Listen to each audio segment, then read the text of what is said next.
Hello दोस्तों, स्वागत है आप सभी का हमारे YouTube चैनल में। आज हम सॉल्व करेंगे एनटीपीसी का पिछला पेपर और इससे पहले कई सारे पार्ट्स करवा चुके हैं और आज ये 26 नंबर का पार्ट होगा। ये सारा का सारा रियल क्वेश्चन पेपर होगा, मैं आपको दिखाऊंगा भी। तो जितने भी हम पार्ट्स कर रहे हैं वो रियल क्वेश्चन हैं, जो पिछली बार क्वेश्चन पेपर आया था, पूछे गए थे, वो सारे क्वेश्चंस हैं। तो इससे आपको बहुत सारा आइडिया भी लगेगा कि इस बार जो 2024 में होने वाला पेपर है उसमें क्या क्या चेंजेस देखने को मिल सकते हैं और किस टाइप का क्वेश्चंस पूछे जाते हैं, किन किन टॉपिक पर ज़्यादा फोकस होता है, ये सब भी आप इस वीडियो को देखकर जान पाएंगे। शुरुआत करते हैं वीडियो की। लेकिन दोस्तों, चैनल पे अब तक नए हो और चैनल को सब्सक्राइब नहीं किया है तो प्लीज़ चैनल को सब्सक्राइब कर लीजिए और बेल आइकन दबा लीजिए ताकि जब भी वीडियो अपलोड करें आपके पास नोटिफिकेशन पहुंच जाए और आप वीडियो को देख सकें। देखो, आज का पहला क्वेश्चन है, इसको मैं थोड़ा छोटा करता हूँ। ये पहला क्वेश्चन है और इस पे कहा जा रहा है, यदि किसी संख्या के 28% का मान 20 के बराबर है तो उसी संख्या के 49% का मान कितना होगा। तो जरा इसको ध्यान से देखो, ये मिला के कह रहा है कि 28 की जो वैल्यू है वो है 20, ठीक है, ऐसे बोला जा रहा है। अब इसको आप एक काम करो, 4 से काट लो, 4 सत्ते 28 और 4 पंचे 20 हो गया। अब बताना किसकी वैल्यू है, 49 की। तो आप ये बताओ कि इसमें हम किसका गुणा करा दें। तो आप कहेंगे कि 7 का गुणा करा देंगे, तो ये 7 सत्ते 49% बन जाएगा और 7 का गुणा यहाँ है तो 7 का गुणा यहाँ भी हो जाएगा, तो 7 पन्ना 35 हो जाएगा। तो 49% की वैल्यू हो जाएगी 35। तो ये ऑप्शन हो जाएगा चौथा सही उत्तर है, ठीक है। अगला क्वेश्चन, निम्नलिखित में से कौन सा कथन सही नहीं है। अब सही कौन सा नहीं है, तो अंतर्राष्ट्रीय न्यायालय के न्यायाधीश का कार्यकाल 5 वर्ष का होता है, तो ये यहाँ पर ये गलत आंसर है, ठीक है। अब मैं आपसे ही पूछना चाहूँगा कि जो अंतर्राष्ट्रीय न्यायालय के न्यायाधीश होते हैं उनका कार्यकाल कितने वर्ष का होता है, ज़रूर बताना। और इसका जवाब आपको अगली वीडियो में ज़रूर मिल जाएगा या इसी वीडियो के लास्ट तक भी मिल जाएगा। अगला क्वेश्चन देखो, नेक्स्ट है, लाल पांडा यानी कि रेड पांडा डैश की पत्तियां खाता है। तो ये बांस की पत्तियां उसे बहुत पसंद होती हैं, जो रेड पांडा होता है। अगला क्वेश्चन देखो, नेक्स्ट क्वेश्चन है, दिए गए विकल्पों में से असंगत का चयन करिए, यानी कि इनमें से जो अलग दिख रहा है उसका चयन करना है। तो देखो, 6 लिखा है, 6 का स्क्वायर 36 लिखा है। जैसे देखो 6 है और ये 36, तो 6 का स्क्वायर करेंगे तो 36 मिलेगा। वैसे ही 981 लिखा है, तो आप बताओ 9 का स्क्वायर कितना होता है, 81 होता है। और यहाँ पर देखो 868 लिखा हुआ है, 8 और 68। अब 8 का स्क्वायर आप करेंगे तो 64 आएगा, जबकि यहाँ 68 लिखा है, यही हमारा गलत हो गया है। जबकि लास्ट अगर देखोगे 4th नंबर वाला, तो यहाँ पर 749 लिखा है और 7 का स्क्वायर 49 होता है, तो यही गलत हो जाएगा, तीसरा वाला, इसमें स्क्वायर नहीं लिखा गया है। तो ऑप्शन नंबर तीसरा सही उत्तर हो जाएगा। अगला क्वेश्चन देखो, 100 निबल्स बिट के बराबर होता है। देखो ये क्वेश्चन रिपीटेड है, ये और भी शिफ्ट में पूछा जा चुका था। इसमें है 100 निबल्स किसके बराबर होते हैं, कितने बिट की, तो 400 बिट बराबर 400 निबल होता है, ठीक है। अगला क्वेश्चन देखो, नेक्स्ट कह रहा है, उस विकल्प का चयन करें जिसका चौथे शब्द से वही संबंध है जो पहले शब्द का दूसरे वाले से है। तो जाइलम कहाँ पर पाया जाता है, पौधों में पाया जाता है। और जो धमनियाँ होती हैं ये कहाँ पर, मानव में होती हैं। अब देखो, जाइलम का काम होता है कि खनिज पदार्थों को पौधों तक पहुँचाना, ठीक है। और ये क्या होता है, वैसे धमनियों का काम क्या होता है कि ब्लड को सर्कुलेट करना। धमनी और सिरा जो होती हैं ये मानव में पाई जाती हैं, इनका काम भी क्या, ब्लड सर्कुलेट करना। अगला क्वेश्चन, एक कार्बन क्रेडिट में डैश शामिल होता है। तो 1000 किलोग्राम कार्बन डाइऑक्साइड होता है एक कार्बन क्रेडिट में, ठीक है। ये याद रखना क्योंकि ये वैल्यू पूछी जाती है, डायरेक्ट भी पूछी जाती है। एक कार्बन क्रेडिट किसके बराबर है, तो 1000 किलोग्राम कार्बन डाइऑक्साइड के। अगला क्वेश्चन, ये कहा जाता है, कोमागाटा मारू एक डैश वाष्प शक्ति चालित जलयान यानी कि जलयान था। तो ये जापानी जलयान था, जिसका नाम ही आप समझ सकते हो कि ये विदेशी नाम लग रहा है। तो कोमागाटा मारू जापानी एक जलयान था। अगला देखो, उस युग्म का चयन कीजिए जो सुमेलित नहीं है, यानी कि सही से मैच नहीं किया गया है। बंदरगाह और उसकी स्थिति दिया गया है। तो बंदरगाह कौन सा कहाँ पर स्थित है, इसमें से गलत वाला बताना है। तो कांडला बंदरगाह गुजरात में है और मोरमुगांव बंदरगाह गोवा में है। तूतीकोरिन जो है वो तमिलनाडु में, पारादीप बंदरगाह पुडुचेरी में है, ये गलत दे के रखा है, तो यही हमारा गलत आंसर इसका हो जाएगा। अगला क्वेश्चन देखो, ये क्वेश्चन है टाइम एंड वर्क का। कहा जा रहा है कि ए अकेले किसी काम को 39 दिन में पूरा कर सकता है, जबकि बी अकेले उसी काम को 52 दिन में पूरा कर सकता है। दोनों ने साथ मिलकर कार्य करना शुरू किया, लेकिन ए ने कार्य पूरा होने से 3 दिन पहले काम छोड़ दिया और दोनों ने कितने दिन तक एक साथ काम किया। ठीक है, अब देखो जरा इसको ध्यान से। अब यहाँ पर मैं लिख देता हूँ, मान लो कि ए कितने दिन दिया है, 39 दिन, और बी करता है 52 दिन में। अब इन दोनों का एलसीएम निकाल लो, जिससे हमें इनकी क्षमता पता चल जाएगी। ठीक है, तो ये इसका एलसीएम आ जाएगा 13 गुणे में ये आ जाएगा 12। ठीक है, अब इसको सॉल्व करते हैं। 13 ये भाग देंगे अगर इससे तो ये कट जाएगा, 13 × 3 = 39, 3 × 12 यानी कि 4 बार में लगभग जाएगा। ठीक है, ऐसे काट के देख लो अगर नहीं आ रहा आपको, तो ये 13 है और 12 है और नीचे आप 39 लिख दो। 13 × 3 = 39 और 3 × 12 तो 4 आ गया, आप देख सकते हैं।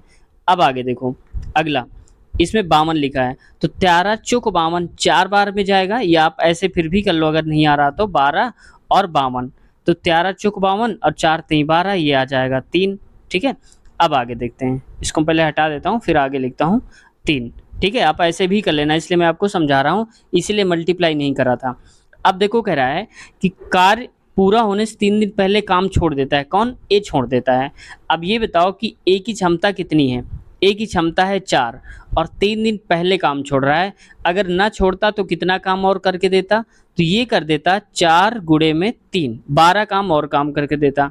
तो इसका आप मल्टीप्लाई करा लो, तो ये कितना हो जाएगा? 12 × 3 = 36, 12 × 1 = 12, 3 = 15, 156 और ये 4 × 3 = 12, तो ये हो जाएगा 8 और 6 168 हो जाएगा। तो ये लिख दो आप 168 और बटे में आ जाएगा 4 और 3, ये दोनों की क्षमता मिलेगी ना, 4 3 7, तो यहाँ पर हो जाएगा 4 3 7 हो जाएगा। तो भाग देंगे 7 से, तो 7 दूनी 14 और 2 7 चौक 7 चौक यहाँ पर 4 लिख दीजिए, 7 चौक 28, यानी कि टोटल काम 24 दिन में होता अगर ये काम ना छोड़ता। कितने दिन पहले छोड़ दिया था? 3 दिन पहले। तो कह रहा है कितने दिन तक साथ साथ काम किया, तो 24 दिन में काम पूरा हो रहा है और 3 दिन पहले छोड़ दिया था, तो 3 दिन इसमें से घटा दो आप, तो इसका मतलब 21 दिन जो है, 21 दिन तक काम साथ में मिलकर किया होगा। तो ऑप्शन नंबर इसका तीसरा सही उत्तर हो जाएगा। अगला क्वेश्चन में आते हैं। अगला है, यदि x³ - 9x² प्लस 26x - 24 बराबर 0 है, तो उस विकल्पों में से दिए गए x के मानों में से कौन सा समीकरण का गलत हल होगा? अब देखो अगर हम x पे वैल्यू रख देंगे तो जो 0 आएगा आंसर समझ जाओ कि वो सेटिस्फाई कर रहा है। अब इसको हम एक एक करके चेक कर लेते हैं। तो यहाँ पर अगर हम यहाँ रखेंगे तो 1 का क्यूब तो 1 होता है, माइनस फिर 1 का स्क्वायर तो 1 होगा, माइनस में 9 हो जाएगा, प्लस 26 × 1 करेंगे x पे तो आ जाएगा 26, माइनस का 24 और बराबर में हो जाएगा 0। अब यहाँ पर देखो इसको जो लोग 24 से 1 हो जाएगा 27 और माइनस का 24 और 9 हो जाएगा 33, तो इसमें से आप देखो कितना आ रहा है, ये आ जाएगा माइनस का 6, जबकि लाना कितना था 0, तो 0 नहीं आ रहा। मतलब समीकरण का गलत हल किसको रखने पर आ जाएगा? 1, क्योंकि यहाँ पर संतुष्ट नहीं कर पा रहा, यहाँ पर 0 होता तो 0 आना चाहिए था। अब थोड़ी देर के लिए मान लेते हैं हम कि ऑप्शन की जगह पे ऑप्शन 2 को 3 रख के देखते हैं। तो देखो अगर हम करेंगे तो 3 का क्यूब हो जाएगा, माइनस का 9 और 3 का होल स्क्वायर प्लस का 26 और इंटू में यहाँ पर हो जाएगा 3 माइनस का 24। ठीक है, अब 3 3 को 9 3 27 हो जाएगा, माइनस 3 3 9 और 9 9 81 हो जाएगा, प्लस यहाँ देखो इसको करेंगे 3 6 18 हो जाएगा, 3 दूनी 6 1 7 78 और माइनस का 24 हो जाएगा। अब प्लस प्लस वाले सारे जोड़ लेते हैं, एक तरफ कर लेते हैं, तो ये हो जाएगा 8 7 15 और 7 2 9 1 10 यानी कि 105 और 81 24 को जोड़ लेंगे माइनस करके तो 4 1 5 और 8 2 10 हो जाएगा। तो देखो 105 में से 105 जाएगा तो 0 आएगा और यही लाना भी था तो आ रहा है, इसका मतलब ये सेटिस्फाई कर रहा है। तो ठीक वैसे ही इसको भी आप चेक कर सकते हैं, 4 रख करके 2 रख करके तो सारे सेटिस्फाई होंगे, लेकिन यहाँ पर केवल 1 रखने पर सेटिस्फाई नहीं हो रहा, यानी कि 0 आंसर नहीं आ रहा। तो यही सही उत्तर हमारा हो जाएगा पहला ही वाला। अगला क्वेश्चन देखो, दिए गए व्यंजक को हल कीजिए। अब हल करते हैं, तो इसमें से हमने बताया था सबसे पहले आप भाग वाले को देखा करो, तो इसको मैं अगर कहो तो बड़ा करके लिख देता हूँ, 125 भागे दिया है 5 और फिर से भाग लिखा है 5 गुणे में 5। ठीक है, अब इसका भाग आप इसमें दीजिए तो 5 दूनी 10 हो जाएगा और 5 25, फिर भागे 5 ये वाला बचेगा और गुणे भागे 5 है 5 और गुणे में ये 5 बचेगा। फिर आप इसको भाग दे दो तो 5 बार में जाएगा और गुणे में ये 5 आ जाएगा ये वाला। तो बस पचम पे कितना हो जाएगा 25 हो जाएगा। सही उत्तर हमारा आ जाएगा 25 तीसरा वाला। अगला देखो इस क्वेश्चन में लिखा हुआ है और इस ये भी देखो टाइम एंड वर्क का क्वेश्चन है, ये बहुत बार आते हैं। तो अगर आप ये शुरू से देखना चाहते हैं, कंप्लीट चैप्टर इसको पढ़ना चाहते हैं, तो इसी वीडियो के नीचे आपको लिंक मिल जाएगी टाइम एंड वर्क की, समय और कार्य की, वहां से आप देख सकते हैं मैथ की वीडियो। देखो कह रहा है ए अकेले किसी कार्य को 14 दिन में कर सकता है, जबकि बी अकेले उसे 21 दिन में। पहले दिन बी अकेले कार्य करता है, यानी कि बी जो है वो उसने शुरुआत करी, जबकि दूसरे दिन ए अकेले काम करता है। यह प्रक्रिया कार्य पूर्ण होने तक चलती रहती है। कार्य पूरा होने में कुल कितना समय लगेगा? मतलब देखो एक आएगा, पहले दिन ए आएगा, दूसरे दिन केवल बी आएगा, ए नहीं आएगा, फिर सी आएगा तो फिर ए आ जाएगा, मतलब तीसरे वाले दिन। तो इसको देखो ऐसे करना है। सबसे पहले नॉर्मल मेथड वही रहता है, ए होता है 14 दिन में कर रहा है, इसको और थोड़ा सही लिख देता हूँ, ये ए कर रहा है 14 दिनों में, तो ए हो जाएगा यहाँ पर 14 दिन, ए 14, और बी यहाँ पर है, बी कितने दिन में 21 दिनों में। ठीक वैसे ही अब ए और बी दो ही हैं, ज़्यादा तो है नहीं कोई। ठीक है, अब इनका एलसीएम आप निकाल लो, तो ये हो जाएगा यहाँ पर 42। ठीक है, अब देखो 14 दूनी 28, 14 तियाँ 42, यानी कि 3 बार में जाएगा, और यहाँ पर 21 दूनी 42 2 बार में जाएगा। अब हमें यहाँ से पता चल गया कि ए की क्षमता है 3 और बी की क्षमता है 2। अब यहाँ पर प्रक्रिया शुरू करते हैं। अब मान लो कि पहले दिन ए आएगा, एक दिन में आएगा ए आएगा, पहला दिन जो होगा, और कितना काम करेगा 3, क्योंकि क्षमता जितनी होगी उतना ही करेगा। दूसरा दिन जो होगा उस दिन अकेले आएगा बी, काम कितना करेगा 2। अब टोटल हम देखेंगे तो यहाँ पर कितने दिन हमारे खर्च हो गए, 2 दिन खर्च हो गए। टोटल काम कितना हुआ, ये 5 काम हुआ। बात समझ में आ गई आपको? यानी कि 2 दिनों में कुल 5 काम हो रहा है। अब देखो हम 42 बनाना है हमको, तो कितने के आसपास करेंगे? अगर मैं कहूँगा 8 का गुणा करा देंगे यहाँ, तो 8 का गुणा यहाँ भी करा देंगे। समझ गए आप? तो देखो 8 दूनी 16, यानी कि मैं यहाँ लिख देता हूँ 16 दिनों में काम होगा 40, और टोटल काम कितना है 42। अब ये 16 टर्न होंगे इनके, तब 40 काम हो जाएगा। लास्ट में कितना काम बचेगा? 2 काम और बचेगा। अब ये 2 काम जब बचेगा तो फिर कौन आएगा भाई? ए आया होगा, बी आया होगा, फिर अगला ए फिर से आ जाएगा। तो ए काम कितना करेगा? तो यहाँ पर माफ कीजिएगा। अब देखो जब इतने टर्न हो गए तो बी ने शुरुआत करी थी ना, तो इसका मतलब अब ये 40 काम हो जाएंगे। तो 40 काम होने के बाद कितना काम बचेगा? 2 काम, और 2 काम बचेगा तो फिर से टर्न कौन करेगा? बी का, और बी की क्षमता कितनी है? 2 है, तो 2 एक कम 2, 1 दिन और लगेंगे तो 42 काम हो जाएगा। 40 ये और 2 ये, 16 दिन यहाँ लग रहे थे, 1 दिन ये लगाएगा, तो टोटल कितने दिन लग जाएंगे? 17 दिन लग जाएंगे। तो बस देखो ऑप्शन कौन सही है? चौथा वाला, यानी कि ये 17 सही उत्तर हो जाएगा। अगला क्वेश्चन है BIOS का पूर्ण रूप क्या है, यानी कि इसका फुल फॉर्म क्या है? तो ये होता है बेसिक इनपुट आउटपुट सिस्टम।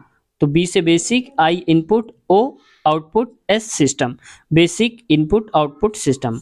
अगला क्वेश्चन देखो, भारतीय संविधान के संशोधन के संबंध में निम्नलिखित में से कौन सा सही नहीं है? तो ये पहला वाला जो है ये सही नहीं है। 72वां संविधान संशोधन किराया नियंत्रण अधिकारों की स्थापना हेतु प्रावधान करना, ये गलत है। जबकि 102वां संशोधन जो हुआ था पिछड़ा वर्ग आयोग के संवैधानिक दर्जा प्राप्त करने के लिए ठीक था। 101वां होता वस्तु एवं सेवा कर, ये देखो पेपर में आया है, ग्रुप डी में पूछा जा चुका था। वस्तु एवं सेवा कर कौन सा संविधान संशोधन में लागू हुआ था? तो 101वां संविधान संशोधन था जिस पर जीएसटी लागू हुई थी। ठीक है, 61वां संविधान संशोधन से आयु जो है वो घटा करके 21 से 18 कर दी गई थी मतदान की। पहले 21 साल हुआ करती थी, अब 18 साल हो गई थी। तो 61वां संविधान संशोधन। अगला क्वेश्चन है पर्वतों, पठारों और पहाड़ों की ऊंचाइयों से निकलकर उनके ढालों से होते हुए स्थित घाटियों एवं मैदानों की ओर बहने वाली निम्नपाती पवनों को क्या कहा जाता है? तो अवरोही पवनें कहते हैं। ऑप्शन पहला सही उत्तर हो जाएगा, ये अवरोही पवनें कहलाती हैं। ठीक है, पठारों और पहाड़ियों से जो निकलकर जाती हैं। अगला क्वेश्चन, इनमें से किसे नाभिकीय भौतिक यानी कि न्यूक्लियर फिजिक्स का जनक कहा जाता है? तो रदरफोर्ड जी हैं। ऑप्शन दूसरा सही उत्तर है, ई रदरफोर्ड है, न्यूक्लियर का जनक कहा जाता है।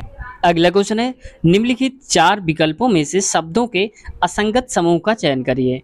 तो ये असंगत समूह जो है इनमें से ये है भौतिक विज्ञान, रसायन विज्ञान और जीव विज्ञान। जबकि यहाँ पर फ्रेंच, जैव रसायन शास्त्र, गणित, समाजशास्त्र, अंग्रेजी और राजनीति विज्ञान और संस्कृत, भूगोल, यानी कि कोई ना कोई भाषा दे के रखा है। और चौथी में कोई भी भाषा नहीं है, सारे के सारे क्या हैं, विज्ञान के विषय, विज्ञान के पार्ट दिए हैं, यानी कि टाइप्स दिए हैं उसके। तो ये चौथा सही उत्तर हो जाएगा, यही अलग दिख रहा है।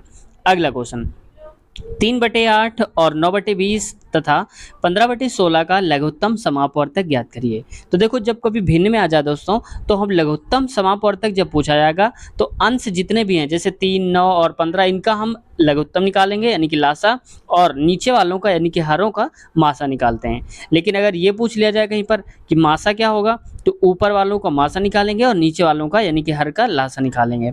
ठीक है, फिलहाल इसको करते हैं। तो देखो, 3/8 है, तो मैं ऊपर वाले सारे अंश लिख लेता हूँ, 3, 9 और 15। इनका लघुत्तम समापवर्तक बताना है, नहीं कि एलसीएम बताना है। तो एलसीएम इनका निकाल लो पहले।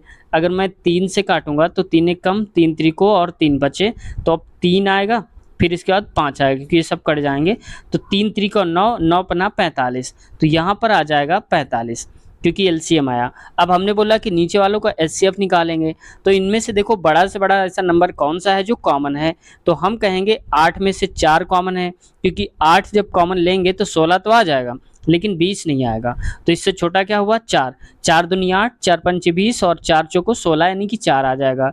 तो बस सही उत्तर हमारा क्या हो जाएगा, 45/4। तो आप देख सकते हैं ऑप्शन नंबर पहला ही सही है, 45/4। आगे देखो, डेक्कन ओडिसी एक है, तो क्या है, लग्जरी ट्रेन है, डेक्कन ओडिसी। ऑप्शन नंबर पहला सही उत्तर हो जाएगा। देखो, ऐसे कुछ क्वेश्चन इसमें जानबूझ के दिए जाते हैं, जो क्वेश्चन अगर आपने पढ़े होंगे तो ही आएंगे। तो अगर आपने इस क्वेश्चन को पढ़ लिया डेक्कन ओडिसी, तो अब कभी दोबारा आएगा तो गलत नहीं होगा। डेक्कन ओडिसी एक ट्रेन का नाम है जो कि लग्जरी ट्रेन है। अगला क्वेश्चन मैथ का है। यदि 3 संख्याओं का अनुपात 4:3 और 8 है, तो उनमें से सबसे छोटी संख्या 42 है, तो सबसे बड़ी संख्या ज्ञात करिए। तो हमारे हिसाब से देखो, सबसे छोटा जो रेशियो है वो क्या है, 3 है, क्योंकि यहाँ 4 और 8 ये बड़े हैं, तो हमारे हिसाब से 3। और यहाँ पर सबसे छोटी संख्या 42, तो 3 की वैल्यू है 42, तो आप 1 की निकाल लो, तो भाग देंगे 42 से, तो ये कितना हो जाएगा, 42 3, तो 3 एक कम, 3 चौको 12, 1 की वैल्यू आ जाएगी 14। अब कह रहा है सबसे बड़ी संख्या, तो सबसे बड़ी संख्या वही होगी जिसका सबसे बड़ा रेशियो होगा, तो 8 है, तो बस 14 गुणे 8 करा दो, बस हो जाएगा। तो 8 चौको 32 हो जाएगा, और 8 एक कम 8, 3 11 हो जाएगा, तो 112 उत्तर आ जाएगा। आप समझ जाओ, 8 का मल्टीप्लाई यहाँ भी होगा, आप चेक कर लेना, ठीक है। तो 8 की वैल्यू 112, सही उत्तर हमारा चौथा यानी कि 112 आ जाएगा। अगला क्वेश्चन देखो, नेक्स्ट है 15 और 25 के लघुत्तम समापवर्त यानी कि एलसीएम और महत्तम समापवर्तक एचसीएफ का गुणनफल ज्ञात करिए। तो देखो, हमारे पास एक फार्मूला होता है कि लासा और गुणे में जो मासा होता है बराबर होता है दोनों संख्याओं का गुणनफल करते हैं, यानी कि पहली संख्या और गुणे में दूसरी संख्या। तो बस हमें यही निकालना है, कुल मिला के जो संख्याएं दे के रखी हैं 15 और 25, इनका गुणा करा देना है। तो देखो, 25 पंचे 125 होता है, बचेगा 12 हमारे पास, और 25 से कम 25, और 25 12 कितना हो जाएगा, तो ये हो जाएगा 37। तो 375 सही उत्तर हो जाएगा, ऑप्शन नंबर पहला ही वाला। अगला क्वेश्चन देखो, नेक्स्ट पे आते हैं। यह है कि 1 - 5/6 का होल स्क्वायर की वैल्यू बतानी है। तो अगर हम पहले इसको सही कर लें तो ये आराम से कर लेंगे। तो मैं इसको यहाँ पर लिख देता हूँ, 1 - 5/6 का होल स्क्वायर। अब देखो, 1 माइनस और इसका स्क्वायर हटाएंगे तो 5 25 हो जाएगा, और बटे में 6 से 36 हो जाएगा, नीचे बनाएगा। अब इसको करो, देखो एलसीएम आ जाएगा इन दोनों का, 36 आ जाएगा, तो मैं यहाँ नीचे लिख सकता हूँ 36। अब इसको यहाँ पर ले आओ तो 36 हो जाएगा, माइनस लगा है माइनस लगा दो, अब ये हो जाएगा 1 गुणे 25 यानी कि 25 हो जाएगा। मैं इसको अब इधर लिख देता हूँ, ठीक है, मैं इसको और भी काट देता हूँ, यहाँ पर लिख देता हूँ। अब देखो, 36 में से 25 अगर आप हटाएंगे तो कितना बचेगा, 11 बचेगा। अब यहाँ पर नीचे 36 आ जाएगा, तो बस उत्तर क्या हो जाना चाहिए, 11/36 हो जाएगा। तो ऑप्शन नंबर पहले ही हमारा राइट ऑप्शन है, यानी कि सही उत्तर हो जाएगा। अगला क्वेश्चन देखो, यहाँ पर कहा जा रहा है क्वेश्चन में, ये तो इंग्लिश में था क्योंकि कैंडिडेट जब कोई इंग्लिश में सिलेक्ट करता है तो इंग्लिश दिखाता है। जैसे देखो, इन्होंने ऑप्शन दिया था, ये यहाँ पर देखो इनका रिस्पांस दिया है, चूजन नंबर तीसरा वाला उन्होंने सही करा था। और इनका सही भी था। अब आते हैं क्वेश्चन में। Select the pair that is matched correctly in institute of the city institute the city of in based in. ठीक है, अब देखो सही वाला बताना है, करेक्टली मैच कौन सा है। तो सेंट्रल पोटैटो रिसर्च इंस्टीट्यूट जो है आलू संधान जो है देहरादून में है, ये गलत है, शिमला में है। और सेंट्रल लेदर रिसर्च इंस्टीट्यूट ये लिया है सैलेम में है, सैलेम नहीं, ये तो चेन्नई में है शायद, मुझे कंफर्म नहीं सेकंड वाला, आप देख लेना, चेन्नई है मेरे हिसाब से, लेकिन फिर भी। सेंट्रल आरिद जोन रिसर्च इंस्टीट्यूट ये जोधपुर में है, राजस्थान में, तो ये तो सही बताया जा रहा है।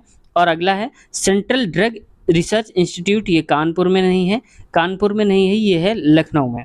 ठीक है, अब इसके बाद देखो लखनऊ में है, दिल्ली में, लखनऊ में है। अब देखो यहाँ पर कानपुर में क्या क्या है, दलहन अनुसंधान नेशनल, ये हो जाएगा सेंट्रल पल्स वाला, पल्स के बारे में अगर आएगा तो ये है। शुगर केन के लिए भी यहाँ पर आता है। ठीक है, दोनों के लिए है कानपुर में, पल्स और शुगर केन। अगला क्वेश्चन देखो, नेक्स्ट क्वेश्चन है, उस संख्या का चयन करिए जो निम्नलिखित श्रेणी में प्रश्न चिन्ह के स्थान पर आ सकती है। अगला क्वेश्चन है, उस संख्या का चयन करें जो निम्नलिखित श्रेणी में प्रश्न चिन्ह के स्थान पर आ सकती है। ठीक है, तो अब देख लेते हैं 619, 656 और 693, 730। अब यहाँ पर क्या आएगा ये बताना है। तो पहले इनकी बीच का जो ये है, कहने का मतलब है जो संबंध है वो पहले ज्ञात कर लें। तो देखो 619 से 656 हो गया, तो हम 656 से 619 को हम घटा के देख लेते हैं कितना बढ़ाया है। तो 16 में से 9 गया तो कितना आएगा 7, और 4 में से 1 गया तो आएगा 3, यहाँ तो 0, यानी कि 37 बढ़ाया गया है। अब अगला भी देखो, ये हो गया है 693, मैं लास्ट का ही डिजिट ले लेता हूँ क्योंकि सब में तो सेम ही रहेगा। 93 ये हो गया है 93, तो 93, और यहाँ पर 56। अब इसको घटा लो तो कितना आएगा, 13 में 6 गए 7, और यहाँ पर 8 में से 5 गया तो 3, 37, यानी कि 37 जोड़ा जा रहा है सब में, यहाँ पर भी 37 जोड़ा गया है। तो बस अब आपको ये करना है, 730 जो लिखा है उसमें आप 37 जोड़ दीजिए, तो 7 और 3, 3 6 हो जाएगा, ये हो जाएगा 7, तो 767 आएगा राइट ऑप्शन। तो आप देख सकते हैं ऑप्शन नंबर पहला ही हमारा सही उत्तर हो गया है, 767 वाला। तो दोस्तों आज तो हमने किए हैं क्वेश्चंस 30 तक के, इसके आगे वाले क्वेश्चंस कवर करेंगे हम नेक्स्ट पार्ट में। तो वीडियो कैसे लगी कमेंट सेक्शन में आप ज़रूर बताना। कुछ सीखने को मिला हो तो चैनल को सब्सक्राइब कर लीजिए और बेल आइकन दबा लीजिए। और इसके आगे वाला जो पार्ट मिलेगा आपको, इसी वीडियो के नीचे उसकी लिंक मिल जाएगी, जिस वीडियो को आप इस वक्त देख रहे हैं, तो डिस्क्रिप्शन में आप चेक कर लेना, वहाँ पर अगला पार्ट लिखा होगा, तो अगला पार्ट और उसमें आगे लिंक दी होगी, तो उसी लिंक पे क्लिक करेंगे तो इसके आगे वाला पार्ट खुल जाएगा। और ALP टेक्नीशियन की भी हम प्रीवियस ईयर क्वेश्चंस करा रहे हैं, उसकी भी हमने अलग से प्लेलिस्ट बना दिया है दोनों की, और तो उसकी भी लिंक तो है ही है वहाँ पर। और ये जो NTPC हम लोग करा रहे हैं, जिस पेपर को आप देख रहे हैं, इसकी भी लिंक वहाँ पर मिल जाएगी NTPC की। साथ ही साथ मैथ की भी हमने वीडियोज़ डाल दी हैं, बहुत सारे पार्ट्स करवाए हैं, तो मैथ की भी लिंक अलग से मिल जाएगी गणित वीडियोज़ के नाम से, तो भी आप मैथ के चैप्टर्स देख सकते हैं। आपने देखा था कि टाइम एंड वर्क वाले जो क्वेश्चन है कई बार पूछे गए हैं, और आपने देखा भी इस पेपर में आए थे, तो इसकी भी लिंक मैं दे दूंगा, यहाँ पर आप देख सकते हैं। या फिर कंप्लीट आप देखना चाहते हैं तो चैनल के प्लेलिस्ट में आप चेक कर लेना, गणित वीडियोस के नाम से, वहाँ पर समय, टाइम एंड डिस्टेंस या टाइम एंड वर्क, ये सारे हमने करवा दिए हैं, परसेंटेज, मिक्सचर, ये सारे करवा दिए हैं। तो जो भी आप चैप्टर देखना चाहते हैं आप आसानी से देख लेना। लेकिन टाइम एंड वर्क जो अगर आप देख लेते हैं पार्ट 1 से लेकर के पार्ट 5 या 4 तक जितने भी होंगे, तो उस चैप्टर से फिर कोई सा भी क्वेश्चन आएगा आपके गलत होने वाले नहीं हैं। तो मिलते हैं नए वीडियो में, अपना ख्याल रखिए। कोई क्वेश्चन है, कुछ कहना है, आप पूछना चाहते हैं तो कमेंट सेक्शन में आप अपनी बात कहिए, हम आपको रिप्लाई देने की पूरी कोशिश करेंगे। और आप में से पता है लोगों को, जितने भी लोगों ने कमेंट्स करा था उन सबका हम रिप्लाई ज़रूर देते। तो मिलते हैं नए वीडियो में, अपना ख्याल रखिए, पढ़ाई जारी रखिए, टेक केयर, बाय बाय।